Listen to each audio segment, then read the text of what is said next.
Well, hello, and welcome to yet another fascinating episode of 25 O'Clock.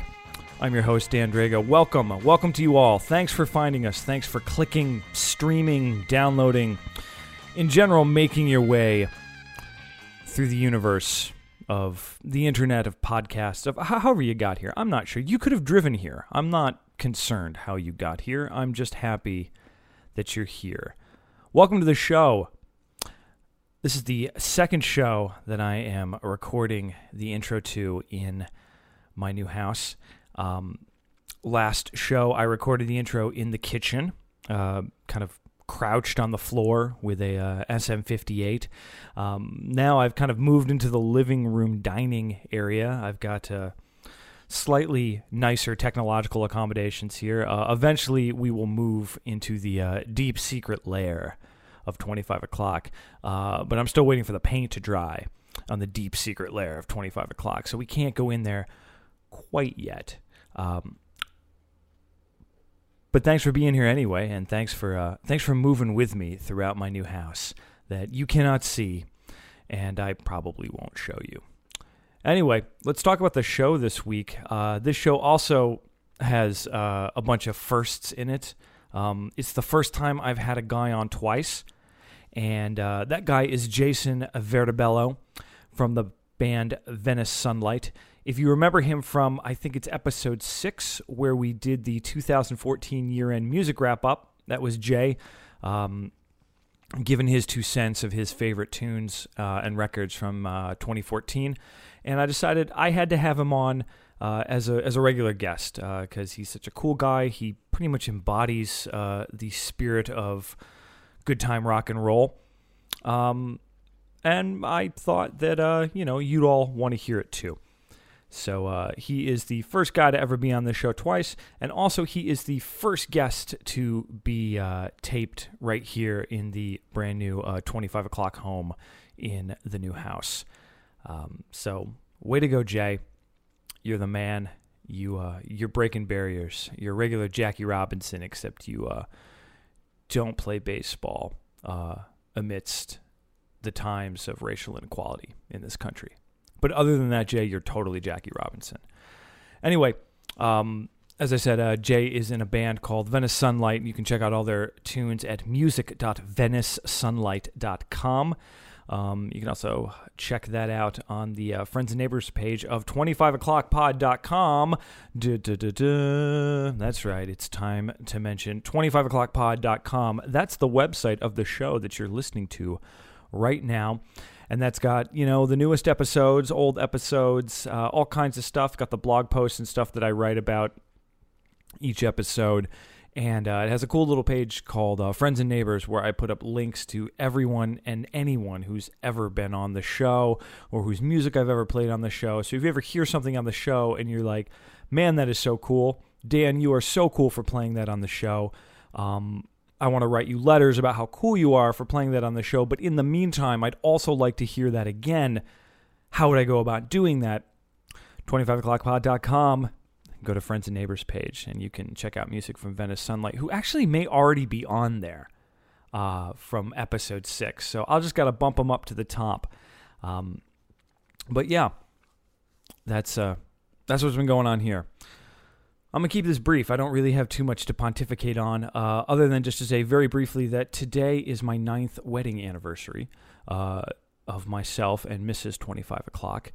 And to those of you out there who've been married for a while, maybe some of you have just gotten married, maybe some of you have been married for years and years and years and years. I just want to say that 9 years feels good. 9 years feels like an accomplishment. It's not quite 10, but that's cool. 10 is just a number with 2 numbers, and 9 is just the number before that. 9 is great. It's a wonderful thing. That's all I'm going to say. I'm not going to get mushy. I'm not going to pontificate on this too much, although I probably will in the email, which I have not written yet. So if you're hearing this, if you've read the email, then hey, you already know what I have to say. This is getting very convoluted and confusing. Anyway, my 9th wedding anniversary today, a wonderful day. I am just as glad today as I was 9 years ago to be married to Mrs. 25 O'Clock. And that's all I'm going to say about that. Let's get to our conversation with Jayson Verdibello here on 25 o'clock. Take a listen.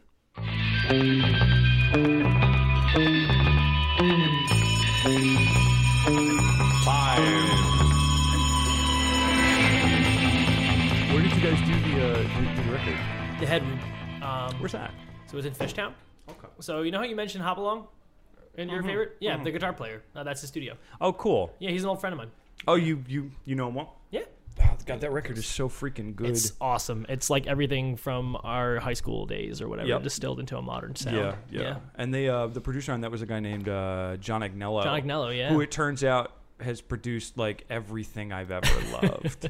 I was gonna say the name sounds super familiar. He did like Breeder's Last Splash. He did yeah. I can't remember all the things he worked with, like Jay Mascis and all That's that. sick. Like everything in the world. I was like, oh yeah, by the way, here's the guy. Here's the guy who made your youth for you. While we're chatting about this stuff, I'll talk about Joe a little bit because he's a laugh a minute. That guy, he's such a goofball. Oh, from Hopalong? Yeah, he's. So Is he the funny. one who produced it? Yeah. Oh, cool. Yeah, it's pretty sweet. He's such a goof. He's like lanky, tall, just like yeah, man, like almost like a Cali surfer bro. Just like man, everything's the best. I was like, cool. I'm glad you're so posy. Well, what do you guys look for when you get a producer? I mean, I imagine he was also a producer engineer as well. Well, yeah, I mean, we worked with John Lowe for the past couple records, and then he started to get pretty big. He was doing some stuff for Mumford and Sons, and he did the Nationals' last record. He did the vocals and a whole bunch of other stuff. Restorations, who are an awesome band, they're getting pretty big, so he did their stuff. And yeah, it's just, I mean, for us, it's just who's gonna be like the fifth member of the band. Okay, that's what you guys kind of look for, someone to really get entrenched. Yeah, which is cool. Like we were talking with Joe, he was just like, yeah, I'll be as hands off or as hands on as you want, like whatever. I'm digging the tunes, man. I know where you're going. I'm already thinking of harmonies. I'm thinking of cool stuff. Like he had a personal. It wasn't like a job, you know what I mean? Yeah. And that's it's trite, but like you really want that fifth member or sixth member, whatever member.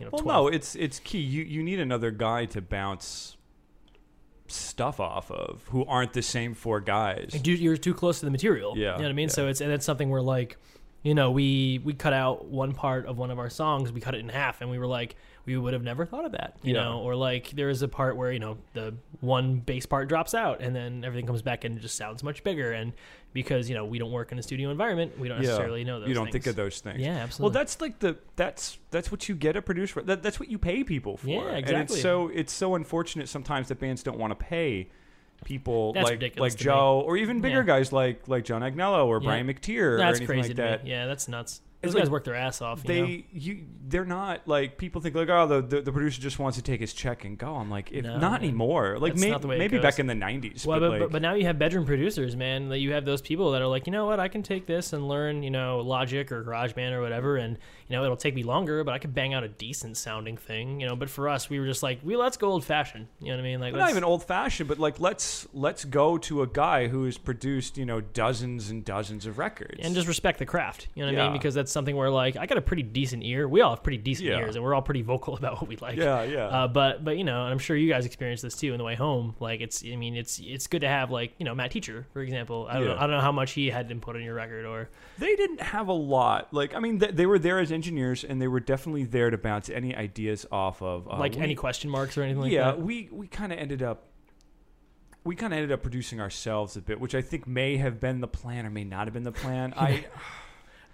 So you're working with Joe, and you guys are kind of starting to really split hairs on stuff. Oh yeah, well I mean we all have just these ideas that are just so ingrained in our head. I mean, Every one of you guys is an excellent musician. Every one of the guys in Venice Well, Sunlight they're pretty good, is excellent musician, and every one of the guys in Venice Sunlight wears their thoughts on their sleeve, which is super important. which is great because you're never going to mistake how anyone in that band feels about something, and it's also unfortunate because you're never going to mistake how anyone in that band feels. I get pissed sometimes because they won't, sometimes, very rarely, like I said, most of the time it's on your sleeves, but every now and then we'll be like, wait a minute, you played that like that? I didn't hear that on the demo. Like, oh no, I changed it in between the demo and now. What? How am I supposed to hear that? Like, whatever. We've only been playing shows, so it's been, I'm pretty sure that Dave, God love him, the guy can riff off anything. Yeah. You name him like, okay, dude, Mixolydian key of like C sharp or whatever. He's like, got it. Like and then just riffs off it. But, I'm pretty sure between the demos and this, there's very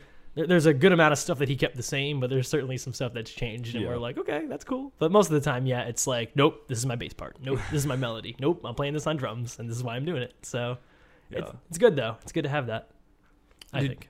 Do you guys find that you can really kind of focus down when you all get in the studio together, or does it kind of become a little close? We were rushed a bit on this. We really, again, I was in the studio. I mean, I went to work from 8 to 4 and then went straight to the studio until 12 or 2 in the morning, like for about a month straight. So I was going a little crazy, but I mean, like it's one of those things where, I mean, I've heard the same 12 songs like 40,000 times at this point, but I mean, it's, it was a combination of just, we're decent enough at what we do and we know our parts well enough that like we weren't stuck on playing the parts properly. It was just a matter of making everything sound the way that we wanted it to. And again, you have 4 incredibly strong opinions, and Joe, who's, chiming in and says, I was trying to go for this thing too, and he's a good option to have there as well. But it took a long time just to, again, not even play the parts, just get it sonically the way that we wanted it to. Because again, we are doing this kind of the old-fashioned way. We almost recorded to the Otari in the studio. Oh wow! If we had like an extra like 3 days or 4 days, we were discussing it. We were like, do you want to just go to the DAT machine, man? Like just do it the old-fashioned way. Just like cut and like paste all this other stuff. Like you got to nail it every time. And if we had a couple extra days, because Joe had to go on tour with Hopalong, because our recording went right into the release of Painted Shut, which is a phenomenal record. Everybody go listen to that. Seriously. Francis's voice is like... It's wild. Oh, it's so great. It reminds me at times of like Kim Deal when her voice would break up, or It's or the like most... Kim, not quite like Kim Gordon. Kim Gordon's a bad example, but like I don't. It's almost like a Corin Tucker. Or it's not sing-songy. It's not, and I don't mean this in a derogatory. It's not girly. No, it's one of those things where she carries such a beautiful like falsetto sometimes. Like her high notes are so crisp and clear, and then she'll just bust into like a Corin Tucker yelp, and I'm like, dude, like that's insane. So and she holds it down guitar-wise too, man. I was reading this article and I'd believe it, where she was playing one of their songs like just by herself, and everybody just shut the hell up and like turned and looked. So it's the only other person I've seen that happen to is Beth Goldwater. And was that the same show that where she played the piano? Beth plays guitar, but her voice is just so unique that like it just stops everybody. And it's that's the third person is Paige Albritton. She can stop the room with her voice. So it's amazing quality to see that, and especially to stop some of the rooms that we find ourselves in. So it's nothing but whiskey drinkers and Fireball drinkers and just everyone shuts up. Cynical assholes. No, Frances is cool. I love her voice. I love the way she sings. And I've thought about it before. I said I want to have her on the show, despite the fact that like, as this show, I have nothing to offer her. Oh no, but other than just like I really want to talk to her because I'd be interested to talk. She's in her late 20s. And she's getting a lot of stuff written about, not just about the band, but about her. I'd be really interested to talk to her in kind of the thick of it, to just be like, how you dealing with it, like what is going on, what goes through your head? Because in the interviews I've heard and read, she seems like a really super grounded woman, and I'd just love to hear like, all right, how do you go about your day? And also the fact that like they're big and they're opening for War on Drugs and all that, but they're by no means, I think, really able to like call it quits and everything else they do and just do this band. So that's got to be an interesting juxtaposition as well. It's like, totally. Well, I still got to kind of go to work sometimes. Yeah, I was laughing with Joe because he's touring with his other band, Dogs on Acid, and doing some other stuff. And so he's just like, I'm like, dude, what's your schedule like? And he's like, all right, man. So I got, in his little awesome Joe Reinhardt surfer voice, like, all right, bro. So I got this record, and then I'm on tour, with Hopalong for like a month or two, and then I'm back for like a couple days, and then I'm working on another record, and I'm going back out with Dogs on Acid. He's like, I'm pretty much booked solid until like the end of the year. I was like, you making any money? He's like, yeah, it took me a while, but I'm finally making a little bit of money. I was like, yeah, dude. At least to be able to sustain what you've got going on. And that's the challenge in our band. You know what I mean? It's one of those things where, you've got 4 dudes, I'm in Philly, and I'm the one that presses. I'm the face of the band. You know what I mean? So not only do I have to help write and help record and help play everything and sing everything, whatever, but I also have to turn around and then play all the open mics and hand out the flyers and everything else. And it's exhausting. So that's why Dave now moving to Atlanta. Oh wow, I didn't know that. Yeah, Dave's moving to Atlanta in July. So what does that mean for you guys then? We're probably winding down. Okay. It's hard to say. I mean, it's it's one of those things where I kind of had to take a time out because I was so stressed out and burned out from the record, and I was just like, I'm killing myself over this thing, and you're already moving, So it's I mean, I love Dave to pieces. I have it's very difficult for me to imagine myself writing with anybody else because it's just I've been doing it with him for 9 years.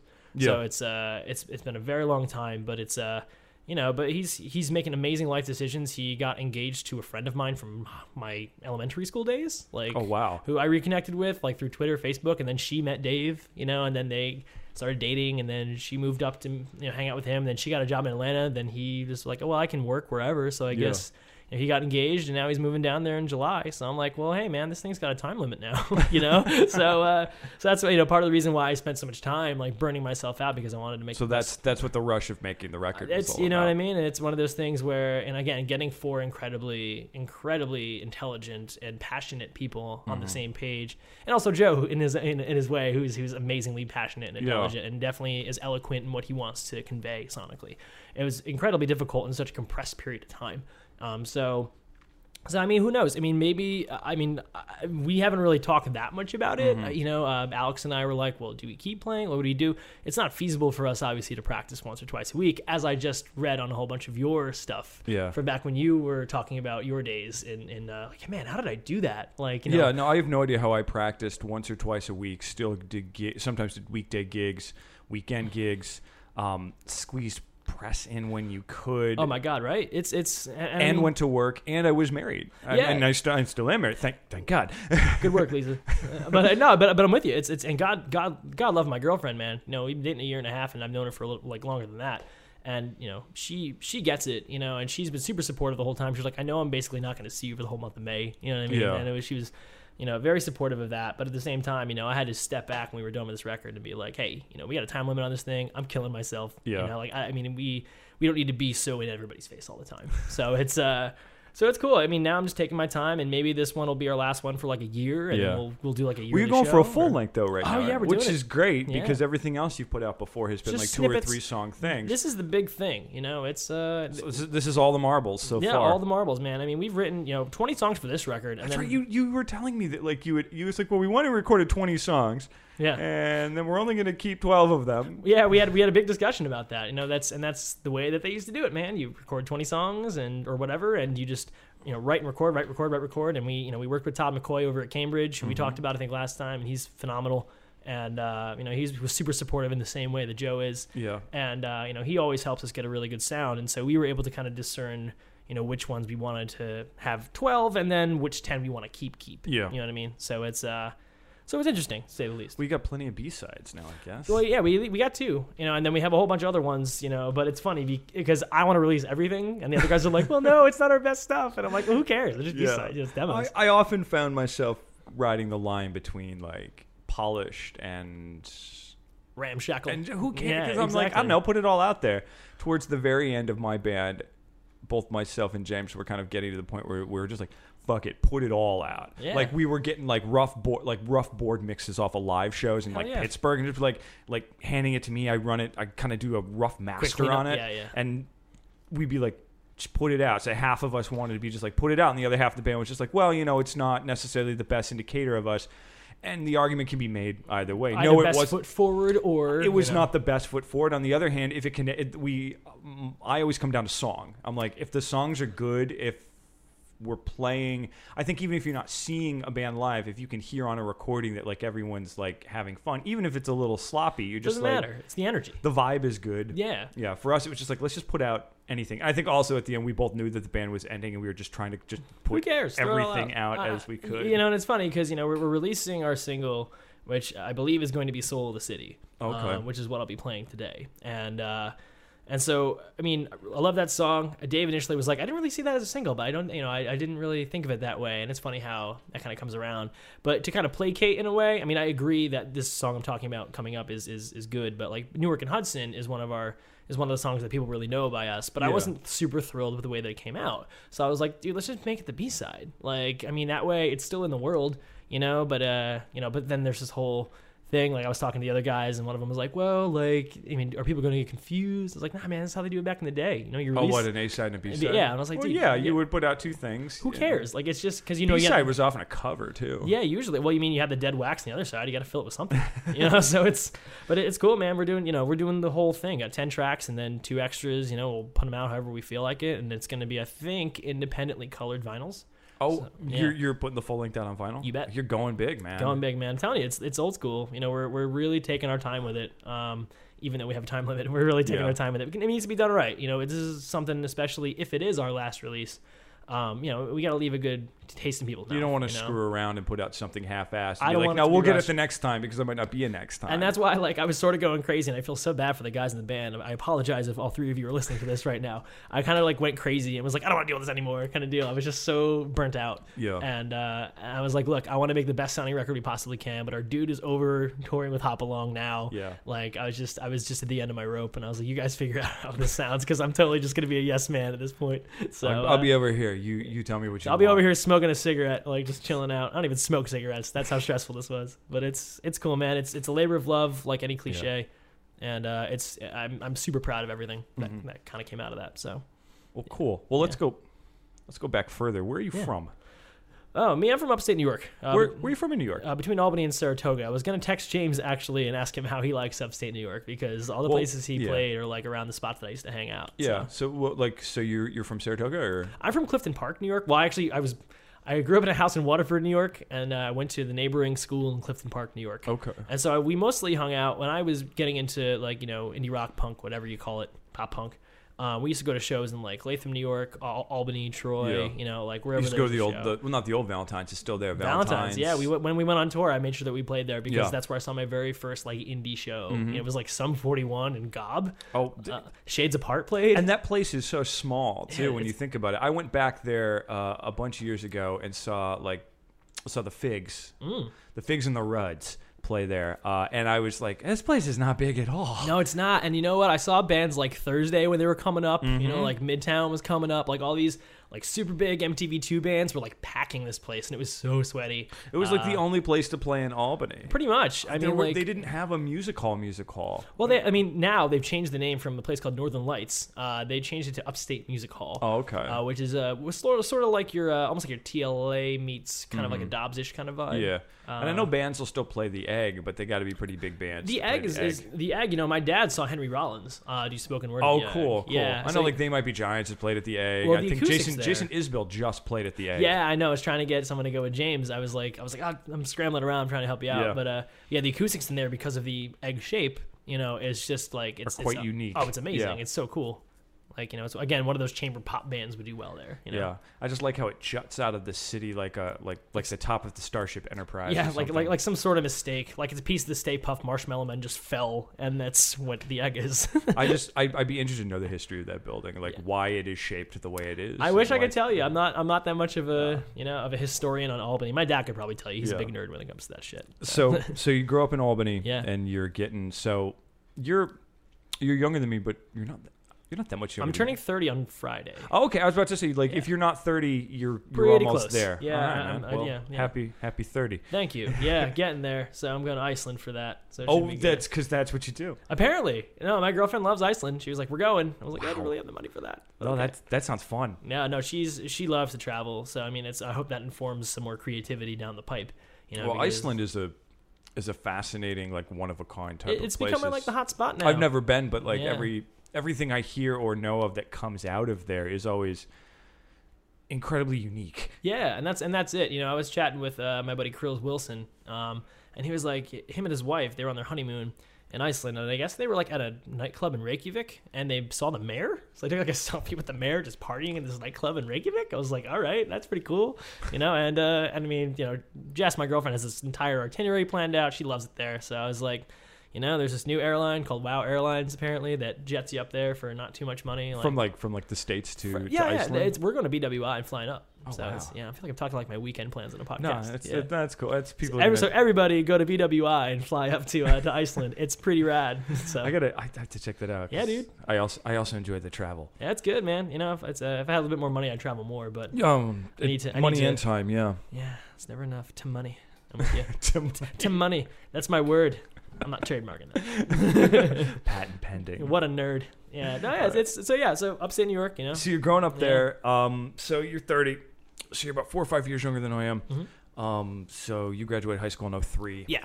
So in 01 to 03. So gosh, so you were there. So you were going to high school during the garage rock and throwback rock White explosion, stripes, yeah, strokes, yep. Vines, which I didn't really get until I got to college. Interpol, all that. Yeah, because again, it's one of those things where I was so fixated on the pop side of it. Yeah. So like, you get stuck in the sugary stuff like Newfound Glory or whatever. You were. I was just talking about this to someone today. I said that that sort of onslaught of bro-ish type pop punk that came out in the late 90s into the early 2000s. So you got your Blink 182. Yeah, it was just on the cusp of becoming mainstream bro-ish, sort of like, it was like, you could still go to Warped Tour and not get your ass kicked too badly, you know what I mean? But like, it's, so I mean, it's right when I got to college, I really lucked out. Like right when I got to college is when I started kind of maturing. That's when I started listening to like more Elliott Smith and Arcade Fire and, like Interpol and. Yeah, Arcade Fire was breaking like in 03, 04 too. I caught them at the church basement. Oh wow! Oh, that would have been a show. You went to school. You went to Drexel, right? Yeah. I went to school at Drexel. I got a music industry degree, which is so helpful. So you knew John? Oh yeah. So I knew John. I knew Joe. He worked on our very first demos. Yeah. Like it's a bunch of people on my floor in Calhoun Hall. We all played music. So it was pretty cool. I knew a whole bunch of people from that bro-ish scene. My friends worked graphic design for them, or like. We all sort of had class together because a bunch of us, were in music industry together. So it was really cool. And the music industry program is really unique there in that, like, because it's really small, like, I don't know, I could probably count maybe 30 to 50 people in my portion of the major at most, maybe. You see the same people in classes and whatever, but like I still keep in touch with the vast majority of those people. Yeah, it seems like a lot of people stick around too. Well, I mean, you figure there's music industry. You got a job in New York or LA. Nobody wants to work $26,000 a year in New York or LA. That was my excuse. I was like, what the hell am I doing? I'm not going to go to Santa Monica and work for some crappy $30,000. And at that time too, labels weren't hiring. Oh my God, no one's terrible. hiring. Studios were either shutting down or pulling their belts real tight. You intern as a coffee runner, so unless you come with from a family with money in Long Island. Everyone interns as the coffee runner at some point. But what used to happen was you started as the coffee runner, and then you started cleaning tape heads, and then maybe you started setting tape heads, right? And then maybe you started setting mics, and maybe you started running like the prelim on a session. There's progression. And then next thing you knew, the head engineer couldn't make it in, and they say like, "Well, this kid seems to know the boy." Like, that's how it used to happen. Yeah, but mostly it was even just like in the labels or like the Grammys were hiring or whatever, Recording Academy, and it was just like one of those things where it didn't seem like there was a lot of people getting ahead. The vast majority of the people that I know in the business track, because there was a tech track and the business track. Mm-hmm. In the business track, most of them moved on to other industries. Were you in the business track? Yeah, I was. I thought that I wouldn't like the tedium of listening to the same stuff over and over again in a studio, and then ironically went and joined a band and had to listen to the same stuff over and over again. So I kind of went the wrong way, but I mean, that's why I sort of fell into the IT track, because I didn't want to move. I liked Philly so much. The scene here is unbelievable, and the people here are so welcoming, which you would never think about in Philly. It is odd that as a city by reputation, we seem like a bunch of jerks, and we are. Mm-hmm. But yeah, all the art scenes here that I've ever been involved in, and I'm not just talking about music, everyone is super opening. It's a community. Yeah. There's less pressure. It's not New York. There are a lot of bands here in Philly, judging on just everyone we know. Oh, yeah. Much less all the other bands we don't know.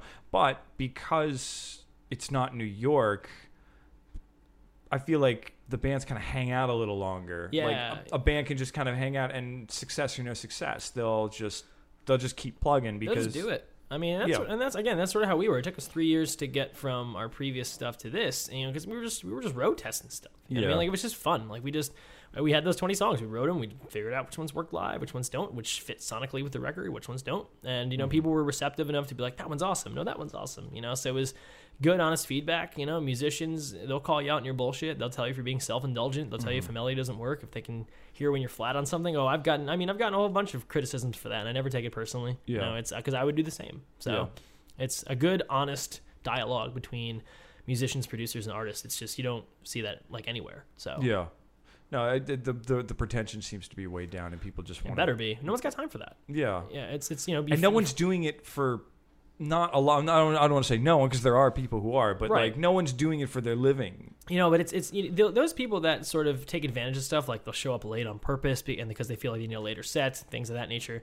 Those people get weeded out real quick. Because we played with bands like those, and those bands aren't around anymore. It's one of those things where like we just kind of got this rep in the city, as far as I know, of just being this chill band that, you can use our stuff or like whatever. Like, it's cool. They're going to show up. There's not going to be any bullshit. No drama. Just like, okay, this band wants to use the stuff. That's cool. As long as we can get out of here by XYZ, like, it's all good. You know? So it's, I find that if you take that attitude, you know, and you're responsive, you're quick with your responses, and you're succinct, and you mean what you say, and you say what you mean. I mean, even just in life, that'll get you far. Yeah. So, yeah. Not too bad.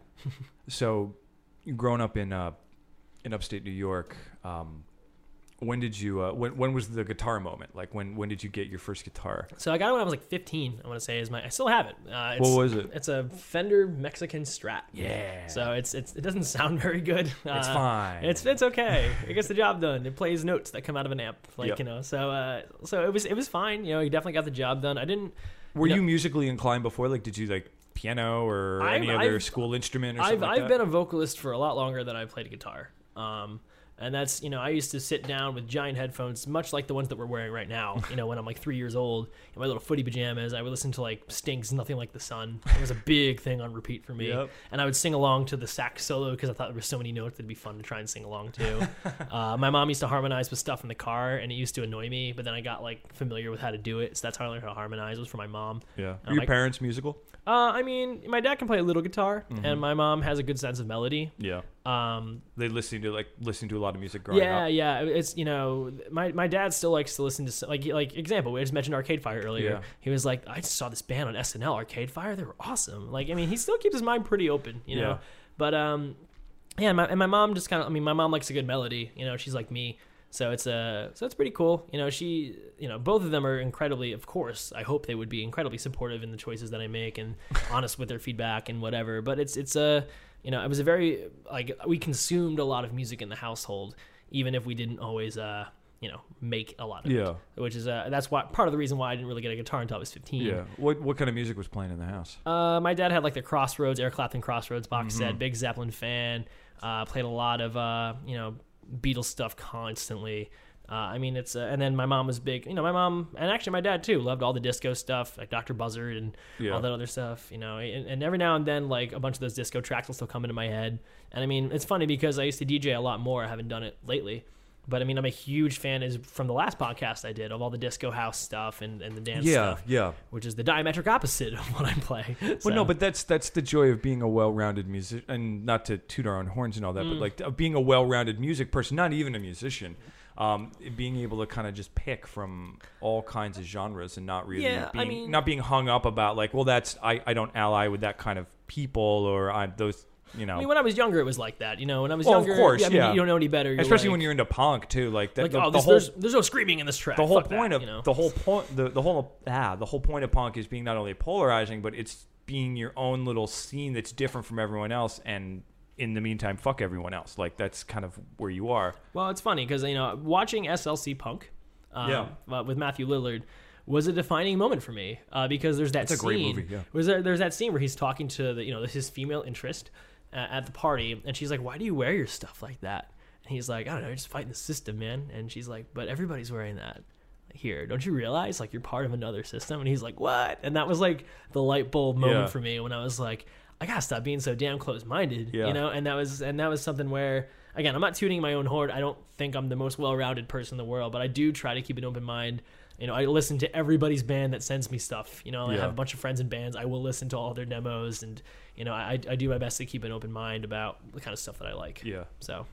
And it's good too when you get to college, just meet other people. Then sometimes older people too, who turn you on to stuff that you never would have come across. Not in a million years. Yeah. I mean, John Fay. You know, when we were taking songwriting class in 2005, I want to say, Jesus, I've known that guy for 10 years. Oh my God. Anyway, so I mean, I took his class, and every Friday we would devote. I mean, because his class is basically, okay, let's break down a pop song. Why does this work? You know, kind of thing. Well, it was a really, really informative class. I loved it. It's probably my favorite class there. Sorry, John, I don't mean to kiss ass, but it's true. No, I've heard about his class too, and I've always thought like, man, I wish I could take his class. It's a fascinating course, and I mean, it's a great lesson plan. But every Friday we would focus on one artist. Like it'd be Elvis Costello Friday, or it would be like Sting Friday or whatever. And so we would just figure out like what they did, differently or the same, how the structure works. And it was a really, I mean, that was huge for me, and being able to get exposed to all this other stuff that I wasn't, I never heard watching The Detectives of my own volition, so it was really cool to be exposed to that. So, oh, that's cool. That's cool.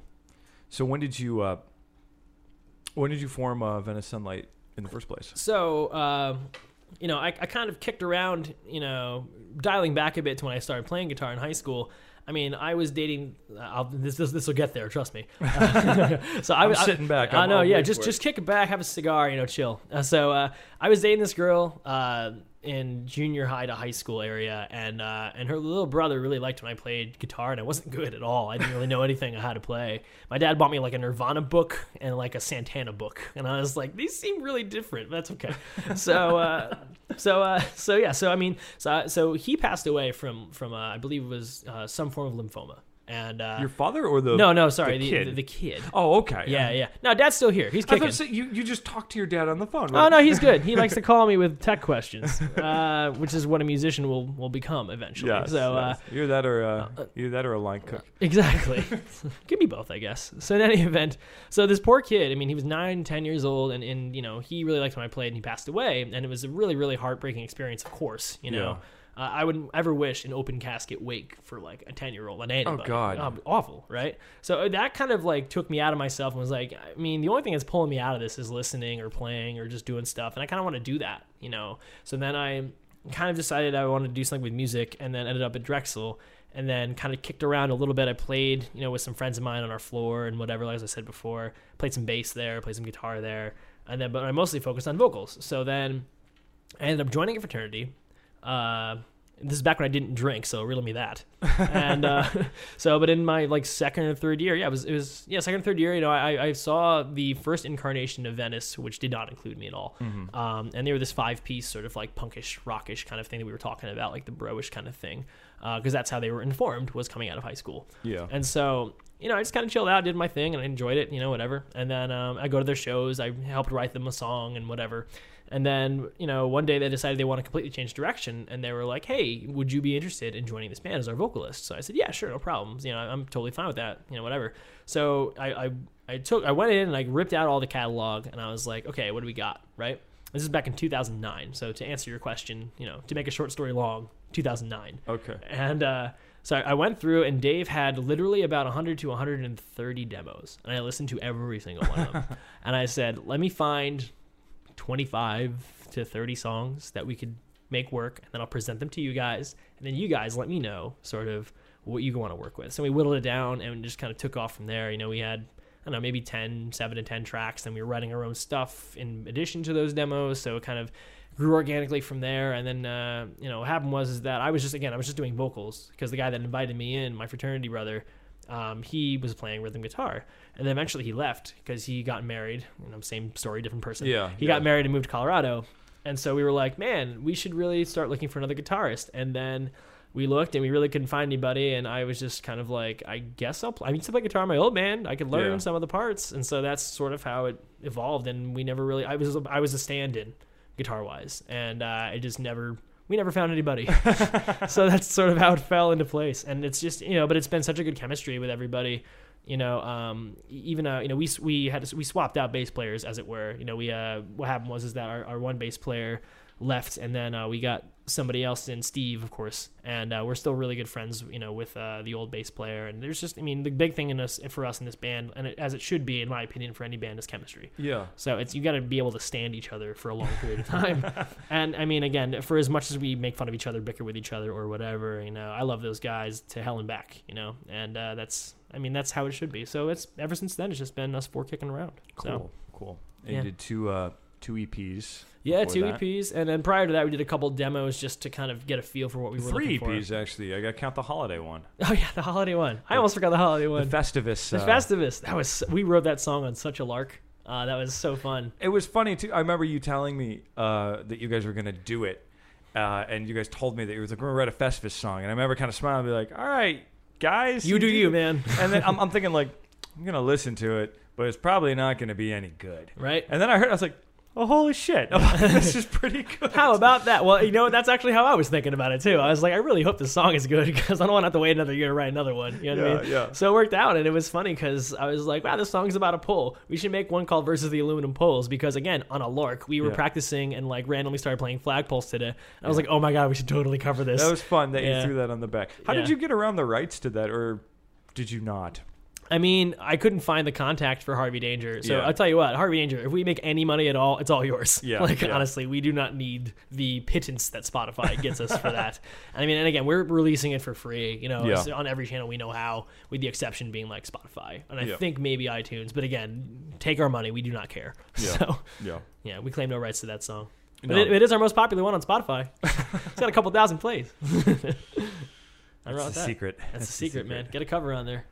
So, getting back to the idea of being both like just a straight ahead guitar rock guy, but you also having an incredibly vast knowledge of modern club music, pop that's music, sweet or of you. whatever. Yeah. I mean, I know nothing about it too. So like when you tell me about anything, I know just next to nothing. So it's so vast, right? well, where did that come from? Where did you start? Because I mean, coming from like a more guitar rock world, it's easy to be jaded and cast off a lot of electronic music. So where was kind of the switchover? I'll tell you 3 words: Daft Punk's Discovery. Honestly, that's what it is. You know, it's I heard Around the World when I was younger, and I was like, that's pretty good. Homework seems like a pretty good record, and I Yeah. enjoyed it. You know, like the funk and whatever.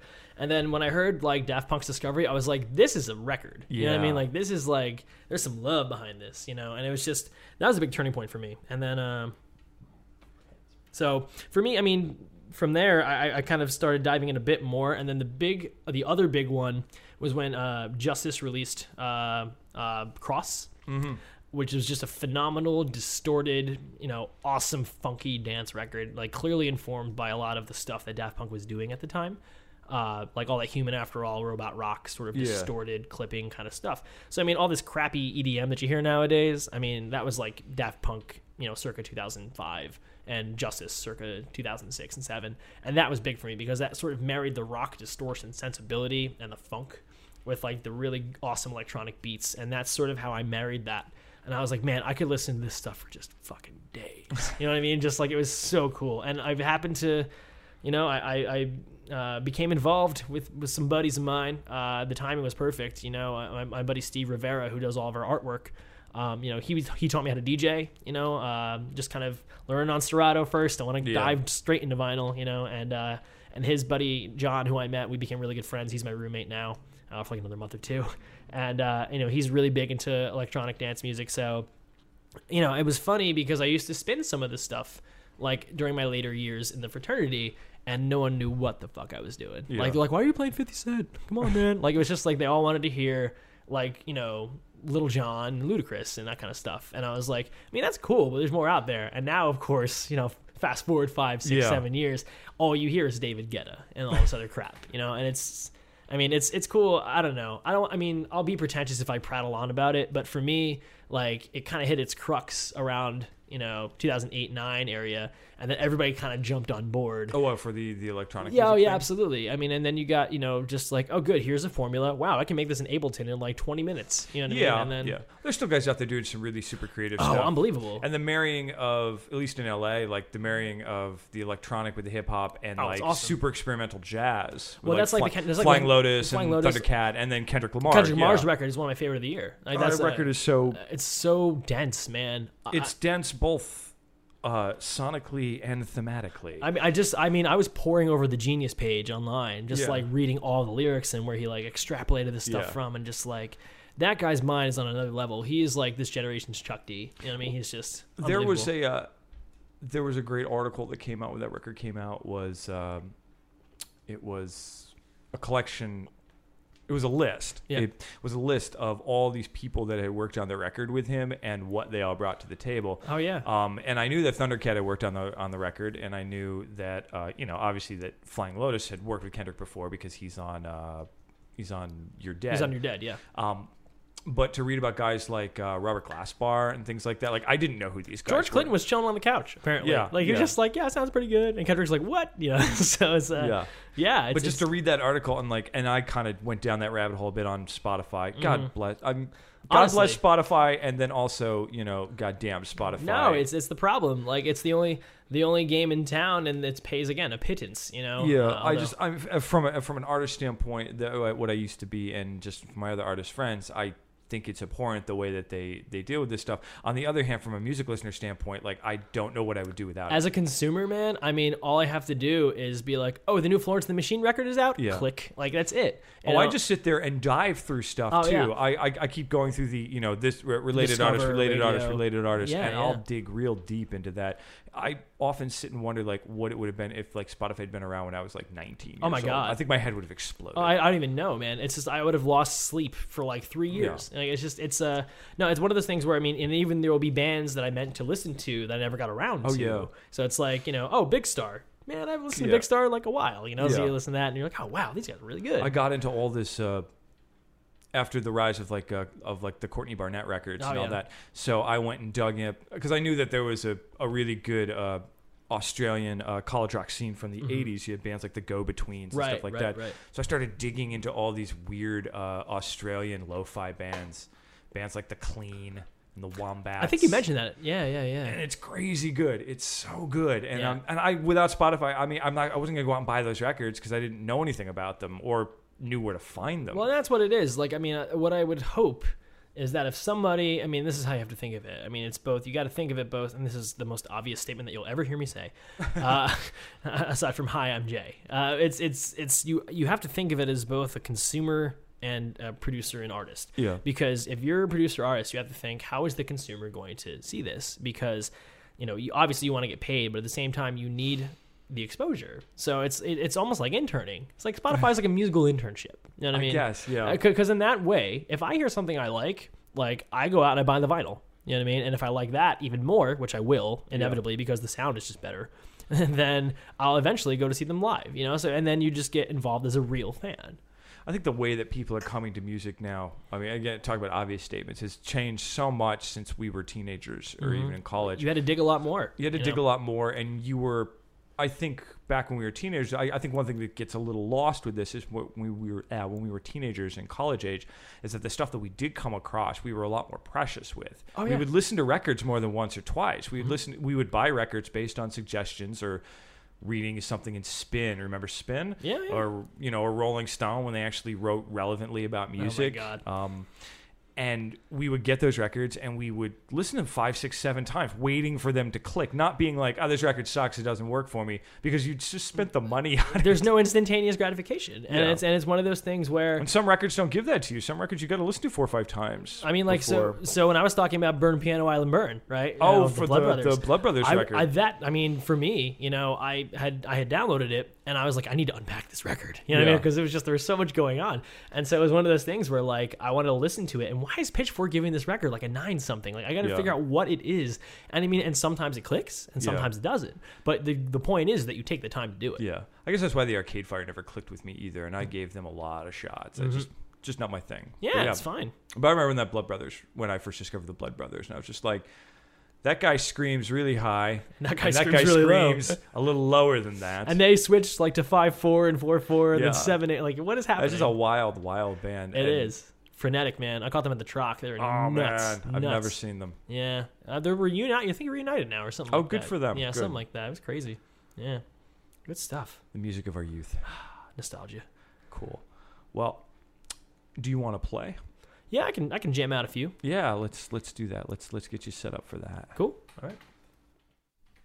Cool, man. So this one is the lead single off of our upcoming record called Versus the Swingers and the Saints, and this one is called Soul of the City.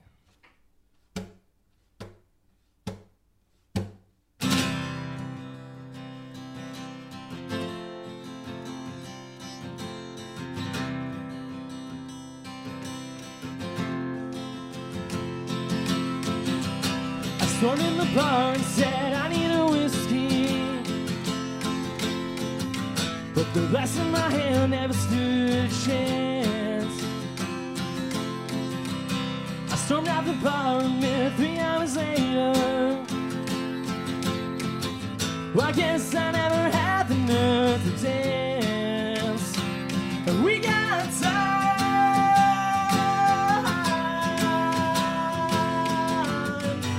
Bitch, you're a dude to the soul of the city. We both fell from those were the lonesome highs.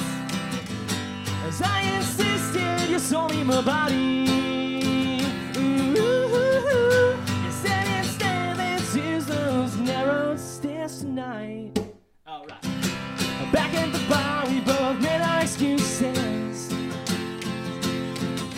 Yours was a listen tall enough to ride. Mine was you look too good to undress you. I'm still thinking about the red dress, so that was the lie.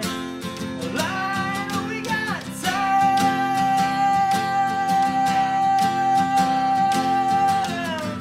You picture the two to the soul of the city.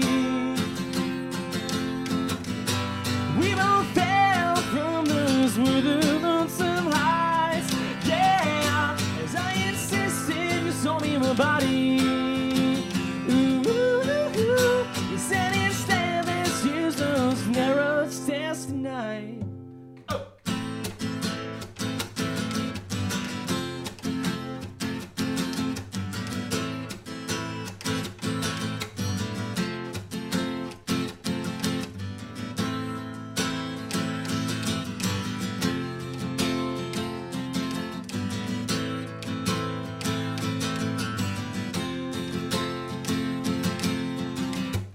I woke up with my mind's on the matter. I'm taking back to the day at the lake. We went down at the stroke of 1 a.m. Yeah. I pray to my brain your blood to take. We got time.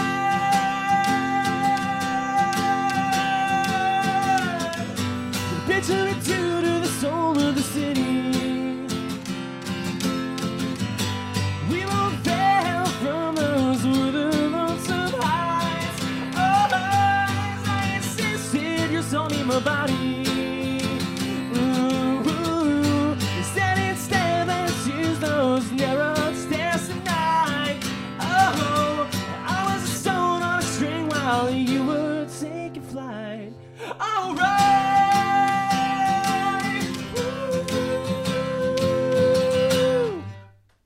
Yeah. Cool. Wow, that was abrupt. Yeah, right? We quick with it. Awesome, man. Awesome. Cool. Well, the record's going to be called Versus the Swingers and the Saints. Yeah. When are we looking at that going to be out? Hoping like early fall. That's the great. timeline. It's about to get mastered, I think, this week, and then we'll work on the arts and the pressing and the bopples and the beeples. Is Dave going to be around to do a release show? He'll fly back. I'm sure he will. Oh, He wouldn't miss that. You kidding me? This is his baby. You can? Yeah. Awesome, man. Yeah, well, Jay, thanks so much for hanging out, man. Dude, thanks for love playing. it every time. Thanks for having me. Oh, yeah. Cool. We'll be together till the end of time. 25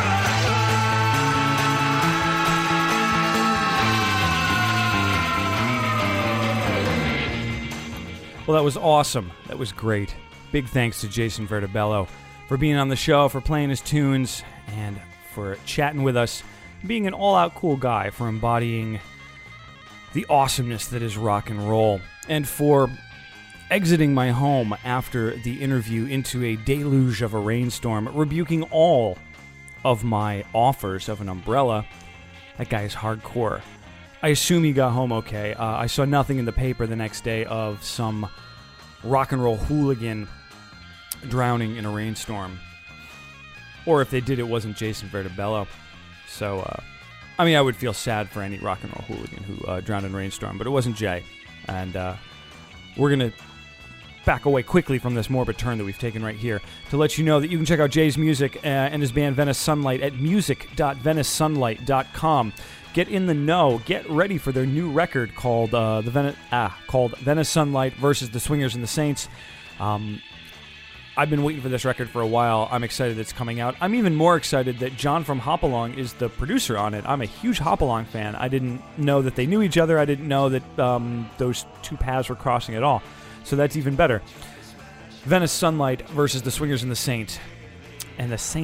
Music.venicesunlight.com, or check them out via 25o'clockpod.com at the Friends and Neighbors page. You can do all these things, both of these things, one of these things, do one of them. Check it out. Anyway, that's the show for this week. I am getting back in the habit of going out on a Philadelphia track like I'd done before. This is a track from the band Pilkington, which contains former members of the Philadelphia band Panic Years. They just put out a split EP with the band Night Windows, which you know I'm a huge fan of Night Windows. Ben Hughes, the frontman of Night Windows, was on the show previously. Check him out, 25o'clockpod.com.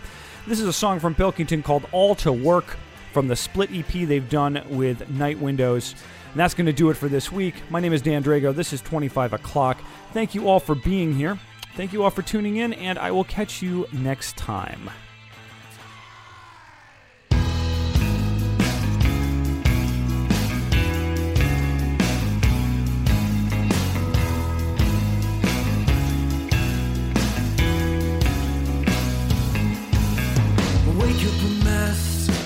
Depressed man, poorly dressed for the afternoon. Wipe your eyes and cinch your tie and put on the suit that wears you. Go, here we are, here we are, here we all are to work. Here we are, here we are, here we all are to work.